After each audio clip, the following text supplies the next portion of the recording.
प्यारे देशवासियों, सच्चत नमन।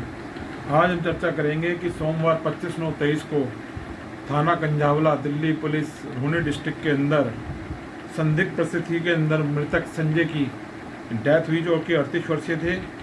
और इनके इनके अंदर दो पॉसिबल स्टोरी क्राइम को लेकर, एक तरफ वर्जन है पुलिस का, थाना कंझावला का, और एक तरफ वर्जन है पीड़ित परिवार का। जिसके अंदर पहले तो मैं डिस्क्रिप्शन बता रहा हूँ कि प्रेस रिलीज जो नवभारत टाइम्स हिंदी दैनिक अखबार में हुई है 3 नंबर पेज पर 27/9/23 को, और उसके बाद 28/9/23 को पेज नंबर 3 के ऊपर 2 दिन ये कटिंग आई है इस अखबार के अंदर। और इसी के आधार के ऊपर भी हम आगे बढ़ रहे हैं, क्योंकि RTI वगैरह में कोई रिप्लाई मिल नहीं पा रहा पुलिस के सूत्रों से। तो इस कटिंग के माध्यम से हम आगे बढ़ रहे हैं, और जो कुछ इन्फॉर्मेशन अधिवक्ताओं के माध्यम से इकट्ठी करी गई है चीज़ें में मैं ये बताना चाहता हूँ कि साथियों, चर्चा करना चाहता हूँ कि पुलिस पहले ये कहती है कि उनको एक PCR कॉल मिली संजय की, और उसके बाद PCR घटनास्थल में पहुंचती है उसके घर के ऊपर, घर के पास, और 9:30 बजे उसको पूछताछ के लिए थाना कंझावला ले जाती है। और वो कहते हैं कि 2:30 बजे उसकी तबीयत खराब हुई, यानी कि 2:30 बजे तक व्यक्ति जिंदा था, और 3 बजे उसकी मृत्यु हुई, यानी कि उस व्यक्ति की 3 बजे मृत्यु हुई, 3 बजे तक वो बंदा जीवित था। ये पुलिस का वर्जन है थाना कंझावला का। और अभी इसके ऊपर आगे क्या जो सबूत हैं और क्या डॉक्टर का वर्जन है, वो अभी हम बाद में बात करेंगे। और उसके बाद वो ये कहते हैं कि उन्होंने इसको संजय गांधी हॉस्पिटल में एडमिट करा दिया।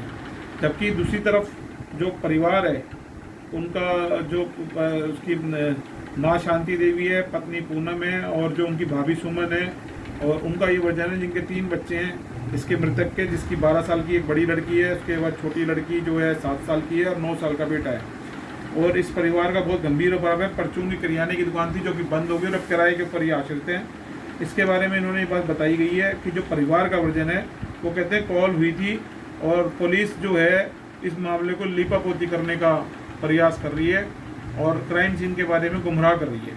उनका ये कहना है कि जब वो संजय गांधी हॉस्पिटल पहुंचे तो उनको पता चला कि 1 बजे पुलिस वहाँ लेके आ चुकी थी, और मृतक अवस्था के अंदर, और उसको मोर्चरी में जमा करा दिया गया था। ये अब एक गंभीर बात है कि थाना कंझावला रोहनी डिस्ट्रिक्ट के पुलिस अधिकारियों का ये वर्जन है 27/9/23 को कि 3 बजे तक वो जिंदा था, यानी कि 2:30 बजे उसकी तबीयत खराब हुई और 3 बजे उसकी डेथ हुई। कारण नहीं बताया कि क्या तबीयत खराब हुई, कितनी तबीयत खराब हुई, ऐसा अचानक क्या हुआ कि जब वो आधे घंटे मर गया। जो उसकी 2:30 बजे तबीयत खराब हुई, अचानक 9:30 से पुलिस की कस्टडी में था 5 घंटे के लगभग, और 5 घंटे के बाद ऐसा क्या जादू हुआ कि उसकी 2:30 बजे तबीयत बिगड़ी और मात्र 30 मिनट के अंदर वो चल बसा। ये इस अखबार की कटिंग में खुलासा नहीं है।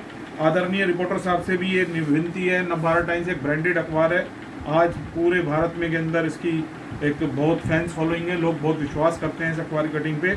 इस अखबार के अंदर ये जानकारी नहीं आई। मेरी इनसे हाथ जोड़ के प्रार्थना है जो भी इसके रिपोर्टेड हैं कंसर्न, कि वो इस बात पर खुलासा करें कि क्या जानकारी उनको हाथ लगी, 5 घंटे रहने के बाद उसकी तबीयत किन कारणों से बिगड़ी, क्या हुआ, और जब उसकी मृत्यु हुई तो उसके ऊपर कोई चोट के निशान थे नहीं थे उसकी बॉडी पे किसी भी तरीके के। नॉर्मली देखने में आया पुलिस कस्टडी के अंदर सर के ऊपर लात घुसे मारती है, पानी पिलाती है, पेशाब पिलाती है, और पुलिस जो है बेल्टों से मारती है। ये अभी एक इनका केन काटजू थाने में एक आरोप था, और फिर मृतक ने बेल्टों के निशान दिखाए, लंबा जांच चली, और उसके बाद जो है सेंसर इशू किया गया और बाद में उसको बरी कर दिया गया। तो इस तरह की घटनाएं लगातार आ रही हैं। और अभी कंझावला थाना है, और क्या कहते हैं, ये रोहनी डिस्ट्रिक्ट ऑलरेडी सवारों के कहने में रहेगा कि आपने देखा था कि 31/12 को किस तरह से एक बच्ची को जो है गाड़ी के टायरों के साथ घसीटा गया, और PCR वगैरह कई पुलिस वालों को धर गया। पहले पुलिस ने 304A में केस दर्ज किया, फिर जब आम आदमी पार्टी ने प्रोटेस्ट किया और कई लोग सड़कों पर उतरे तो उसके बाद 304 में केस दर्ज किया गया, उसके बाद 302 में गृह मंत्रालय के बाद किया गया इंटरवेंशन के बाद। तो ये थाना और ये डिस्ट्रिक्ट हमेशा सवालों घेरे में आती आ रही है। ये लगभग हर एक दंगे से आ रही है। सवाल ये उठता है इस 2 पॉसिबल स्टोरी में कि पहली मृत्यु की, उसकी मृत्यु एक्चुअली बंदे की कब हुई, ये एक सबसे बड़ा सवाल है। और इसके लिए CDR GPS CCTV फुटेज, थाने में तमाम जितना स्टाफ मौजूद है, होमगार्ड से लेके ऊपर तक सबके बयान ओथ के ऊपर होने चाहिए। पहली इंटरवेंशन में CCTV फुटेज को बयान मारने चाहिए उस मृतक के घर से जाने तक के, और थाने में उसकी मृत्यु कब हुई, और वो वहाँ से संजय गांधी हॉस्पिटल कब गए, और CDR GPS उन पुलिस अधिकारियों के PCR के बयान, सब चीज़ों को शपथ के ऊपर होना चाहिए। MM साहब इसमें इंक्वायरी कर रहे हैं, और वह बयान 164 CRPC के होते हैं, जो कि ऑलरेडी जो MM बयान दर्ज करते हैं 164 CRPC में शपथ के ऊपर ही होते हैं। तो अभी तक तो जानकारी में अखबार कटिंग से आया है कि सिर्फ मृतक के परिवार वालों के बयान लिए गए हैं। जहाँ तक अभी जानकारी मिल रही है कटिंग के हिसाब से, तो उसमें ये पता चला गया है कि संजय की पत्नी जो थी उसके और उसकी माँ के सिर्फ बयान हुए। अब ये अभी तक गंभीर विषय है कि पुलिस वालों के बयान भी 164 के होने चाहिए, क्योंकि वो लोग जो हैं उनके बयान इसलिए होने चाहिए उसके ऊपर क्योंकि बहुत ज़रूरी है। एविडेंस के सबूत उनके एविडेंस की वेरिफिकेशन से पहले होने चाहिए, ताकि पुलिस का वर्जन आए कि उन्होंने थाने में क्या रोजनामचे में डेली एंट्री करी है, सीसीटीवी फुटेज क्या कहती है, सीडीआर जीपीएस क्या कहती है, हॉस्पिटल की सीसीटीवी फुटेज आने जाने का टाइम क्या बताती है, जिन डॉक्टरों ने, नर्सों ने, कंपाउंडर ने उसका इलाज किया उनके बयान क्या कहते हैं, मोर्चरी में डेड बॉडी कब गई, क्या ट्रीटमेंट दिया गया, इन सब के ऊपर डिटेल मेडिकल बोर्ड की भी एक रिपोर्ट आनी है, जो अभी तक कहते हैं कि फॉरवर्ड नहीं की गई। अभी तक मेडिकल बोर्ड ने इसमें कोई एग्जामिनेशन नहीं करा। पोस्टमार्टम की बात हुई थी मेडिकल बोर्ड से कराने की, तो अभी इस कटिंग के माध्यम से 28/9 तक पोस्टमार्टम मेडिकल बोर्ड से नहीं कराया गया, जबकि परिवार का ये कहना है कि उस दिन थाने का गेट ही बंद कर लिया गया था। एक बहुत गंभीर विषय है कि परिवार को थाने के अंदर घुसने नहीं दिया गया। सवाल के ऊपर सवाल खड़े हुए हैं और सब सवाल ये पूछ रहे हैं कि 5 घंटे तक क्या हुआ, और उसकी पूछताछ जो है सब लोगों से होनी चाहिए। और मौलाना आज़ाद मेडिकल, आनडीए मेडिकल हॉस्पिटल, इनसे भी इनकी ओपिनियन आनी चाहिए कि इस डेथ के एक्चुअल कारण कब है, किस टाइम डेथ हुई, मार पिटाई उससे पहले हुई या नहीं हुई, और पुलिस को क्या जरूरत थी एक पीड़ित को रात को 9:30 बजे से लेकर रात के 2:30 बजे तक थाने में रखने की। रात को 5 घंटे ऐसी कैसी पूछताछ थी? एक सिंपल कॉल थी कि पैसों को लेकर, और आरोप भी उसकी पत्नी के ऊपर था, जिससे पूछताछ रात को पुलिस कर नहीं सकती थी। सुबह ही पूछताछ होनी चाहिए थी, सुबह इंक्वायरी होनी चाहिए थी। तो रात को ऐसी क्या मिलती जो पुलिस वाले कंप्लेनेंट को 5 घंटे तक थाने में रख के पूछताछ करते रहे, और किस तरह की पूछताछ हो रही थी? ये समझ से बाहर है कि ये किस तरह की पूछताछ थी जो 5 घंटे तक चली।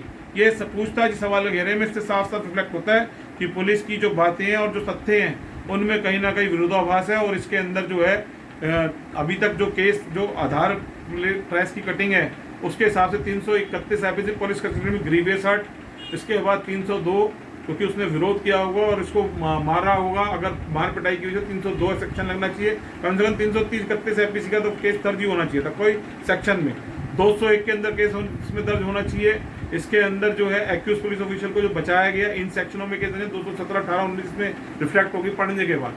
ये सब चीज़ें सामने आनी चाहिए। 166, 166, 120 भी, 34 बहुत सारे ऑफेंसेस के अंदर ऐड होने चाहिए और लगने चाहिए। अभी तक एफआईआर कोई जिक्र नहीं है कि दर्ज कोई करी गई है या नहीं करी गई, और ये भी हो सकता है कि इतने टाइम में परिवार को कोई मैनिपुलेट करने की कोशिश करी जाए। और मैं चाहूँगा कि जो डीएलएस से सेक्रेटरी हैं रोहिणी न्यायालय में ऑनरेबल मनीष जैन जी, उनको भी मेरे को लगता है कि इस पर संज्ञान लेना चाहिए। ऑनरेबल हाई कोर्ट को सो मोटो संज्ञान लेना चाहिए, क्योंकि इस तरह की कटिंग जब दैनिक अखबार में आती है तो करोड़ों लोग इसको पढ़ रहे हैं, और ये कहीं ना कहीं सवालों के घेरे में जिसकी मृत्यु होती है पुलिस कस्टडी में, ये बहुत ही निंदनीय है। मैं चाहता हूँ कि इसके ऊपर बहुत सख्त एक्शन की मांग हम गृह मंत्रालय से करते हैं और हाथ जोड़ के करते हैं कि इससे कहीं ना कहीं केंद्र सरकार की छवि भी सफल है। कुछ पुलिस अधिकारी IAS IPS जो IRS लेवल के होते हैं उनके को टर्मिनेट करने की पावर सिर्फ प्रेसिडेंट ऑफ इंडिया के पास है इस देश के अंदर। तो ये देखना होगा कि अब क्या आगे फैसला आता है, गृह मंत्रालय का क्या व्यू रहता है, और जो special CP law and order उनका क्या व्यू रहता है। इस केस से जुड़े हुए जो और पुलिस अधिकारी हैं, हॉस्पिटल, मेडिकल बोर्ड की रिपोर्ट, पोस्टमार्टम की रिपोर्ट, MM का ऑब्जर्वेशन, अभी तो जो अखबारों के माध्यम से हम जल्दी प्रयास कर रहे हैं कि इसके अंदर 10-15 आदमी मिलकर इस विषय में 3-4 RTI लगाना चाहते हैं और जल्दी फाइल कर देंगे। 3 से 2 दिन के अंदर इस पर चर्चा चल रही है कुछ अधिवक्ताओं से भी, और जल्दी फाइल करेंगे पब्लिक के हित के अंदर, क्योंकि ये पुलिस कस्टडी मृत्यु का मामला पब्लिक इंटरेस्ट लिटिगेशन के अंदर कन्वर्ट होता जा रहा है। और इस मृत्यु के बाद और कंजावला वाले केस को लेके और भी बहुत सारे केस हैं। अभी एक लीलावती मैडम का केस था रोहिणी डिस्ट्रिक्ट के अंदर ही, अमन विहार थाने को लेके, उन पर भी बड़े गंभीर आरोप थे। तो अब जल्दी सोच रहे हैं कि इन सब मैटरों को लेके न्यायालय का रुख करेंगे। अभी मंगोलपुरी में था एक सिख अधिवक्ता की पकड़ी छाल दी गई थी, उसने किसी की मदद करने की कोशिश करी और वो कंप्रोमाइज़ करा दिया गया था मैटर। तो ये अब देखते हैं कि जल्दी से न्यायालय के अंदर, ऑनरेबल हाई कोर्ट के अंदर PIL के माध्यम से हम पहुँचने वाले हैं इस विषय के अंदर। इससे सब जय हिंद, जय भारत, जस्टिस क्रांति जिंदाबाद।